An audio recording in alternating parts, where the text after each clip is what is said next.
శుభ్రంగా ఊడ్చుకున్నాక గార్డెన్ మాత్రం భలే అందంగా కనిపించిద్దండి. హలో అండి, అందరికీ నమస్తే.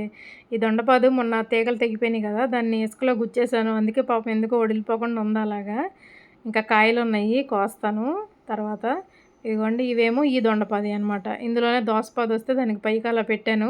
2 పిందెలు కూడా వస్తే పాలినేషన్ చేశాను. చూడాలి నిలబడతాయో లేదో.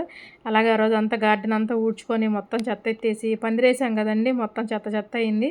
అందులో నాకు 5th ఫ్లోర్లో ఉండడం వల్ల గాలి ఎక్కువ వస్తుంది. మొత్తం ఒక చెత్త అంతా ఒక మూలకి పేరుకుంటుంది అనమాట. మొత్తం ఎత్తేసుకున్నాను.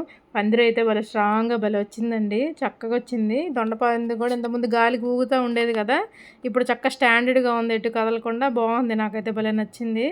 ఎలా అనుకున్నానో అలాగే వచ్చింది పందిరి, చాలా బాగుంది. వెళ్ళి పందిరి కింద కూర్చుంటున్నా సాయంత్రం పూట. ఇంక ఇదిగోండి విరజాజులన్నీ ఆ రోజు అంతా క్లీన్ చేసేసుకొని విరజాజులు ఉంటే కోసుకొని వచ్చానండి. ఇదేమో మామూలు మన బుష్ వెరైటీ విరజాజు మొక్క ఇది. ఇంకోటేమో తీగ ఉంది, దానికి ఇప్పుడే మొగ్గలు మొదలైనవి. ఇదేమో పూలు ఆల్రెడీ స్టార్ట్ అయిపోయింది. ఇంక ఇదిగోండి ఇవన్నీ ఊడ్చడానికి పక్కన పెట్టాను కదా, ఇవన్నీ ఇంకా సదరలేదు, సదరాలి. ఇవన్నీ కూడా ఒక మూలకి పెట్టలేదన్నమాట, అన్నీ కూడా ఊడ్చి పక్కన పెట్టాను. ఇంక అన్నీ సదరాలి. ఇంకా ఎల్లో గులాబీలు చూడండి ఎంత బాగా వస్తున్నాయో అసలు. ఇంకా అవి ఆ 2 జంటలు ఎప్పుడు వచ్చినా 2 జంటలు అలా 2 పక్క పక్కన భలే వస్తాయండి.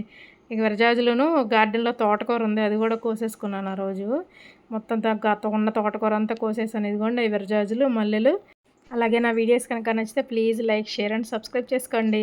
నా గార్డెన్ వీడియోస్ కనుక నచ్చితే ప్లీజ్ లైక్ చేయండి. Bye bye.